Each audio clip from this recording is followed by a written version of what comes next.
Hey everyone, my name is Erick Beltran, and I'm here at the Bloody HQ studio in Chino, California.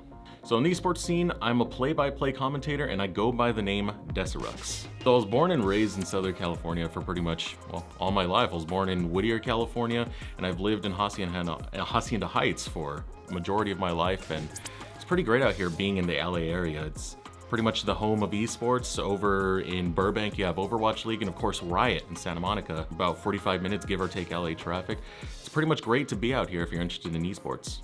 Who is Erick Decerux Beltran? So, as I said, I was born in Los Angeles, California. I was born to a single parent. I was an only child of a single parent. And she did her best to raise me, but it was a pretty lonely life and something needed to fill the gap. Sometimes she'd send me over to my grandmother's house. My grandmother was an avid freaking Nintendo player. She loved that. And she got me into it through it. Nintendo 64 was pretty much my childhood, Banjo-Kazooie. It's not just my grandmother who got me into gaming, it was also my cousin who would let me on his PC, which he did have an online connection, and my first ever online game was Team Fortress, the very, very original.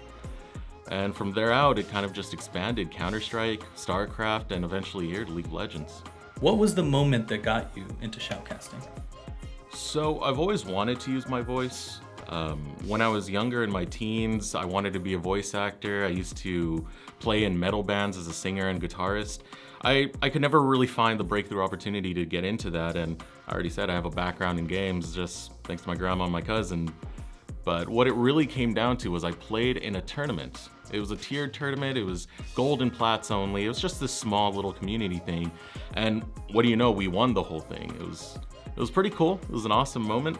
But I remember I listened back to the cast. I went to the stream and they were pretty bad. Like, to be quite honest, they were staff members, they were not casters, so it's hard to give them that much slack. But I remember I just asked the admin, I'm like, hey, I could do this. I think I could do this really well. Why don't you give me a shot? He's like, all right, sure, let's put you on. And ever since, it's just been climbing the ladder, doing gig after gig, and now I'm here. I love how everyone's cast their origin story. Yes, like, I heard yes. some guys do it terribly, and I was just like, I can do better. That's legit half of our origins. What are your thoughts on the big league so far? So far, it's looking great. I love the way Scouting Grounds is now being fed through Big League, and of course other organizations, but specifically Big League though, because it's heart. There's a lot of heart coming from this org. I saw it with their finals, and I see it with the way we're trying to do this production right now. We're trying to take it seriously. We're trying to give these players a story and a platform to chase their dreams. Of course, this means the amateur scene has to get bigger, which is pretty tough, but Big itself is already taking steps in the right direction to give these players the structure to, as I was saying earlier, be able to chase their dreams. And it's just more of that. So a lot of these potential future players don't look at the scene and be like, there's not anything I can really do with this. I rather try and find work elsewhere. I want Big League to entice those players to start moving up and trying to climb that ladder and chase their dreams. And I think the way Big League is approaching it is one of the best, absolute best. It's all heart, and it's gonna be an amazing season. How would you like to see the future of esports look like? The future would pretty much piggyback off of what I was saying earlier, which is more structure, but I would like to see that, you know, without any stigma that you get from the older generations where, you know, gaming is just a joke. I want it to be viable. I want it to be as viable as sports. I want to see more, what's the word I'm looking for, scholarships for esports programs. Video games could actually help you pay for college, or your child in this case. Hold on. These kids are playing video games right now, and they have the potential to earn a college scholarship for this? Yes, ma'am, that is correct. And a growing number of universities are even offering scholarships to competitive gamers. As I said, it's just about chasing their dreams. Where these students, where these teens, adults, everything can see it as a viable place to be, a viable form of entertainment, a competitive atmosphere.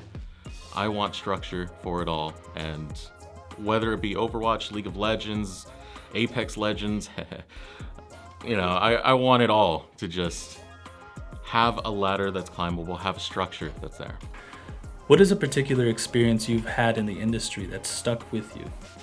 So normally, I would answer this question by saying my first LAN, because that's always a big breathtaking moment, being in front of a crowd and having them hear your voice and get excited to it. But that's not the case anymore, especially with the big league finals, which kind of blew me away.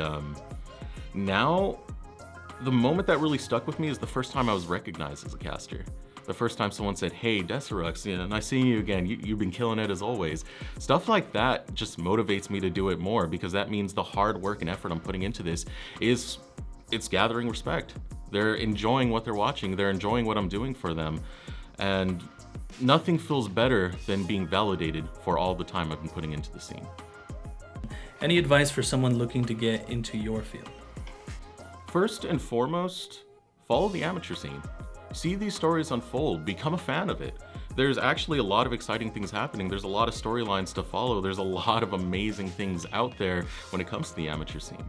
If you follow that, it's already giving you a big step forward over a lot of these other casters who just cast it as if it's any other game.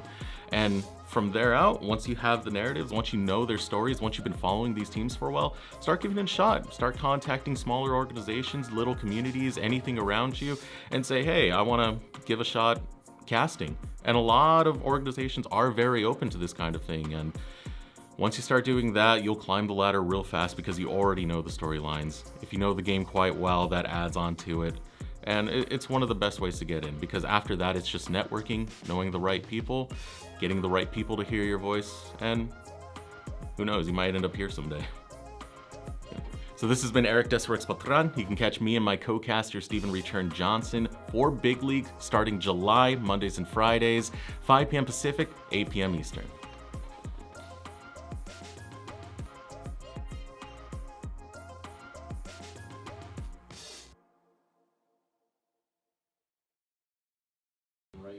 I was born and raised an eSports boy.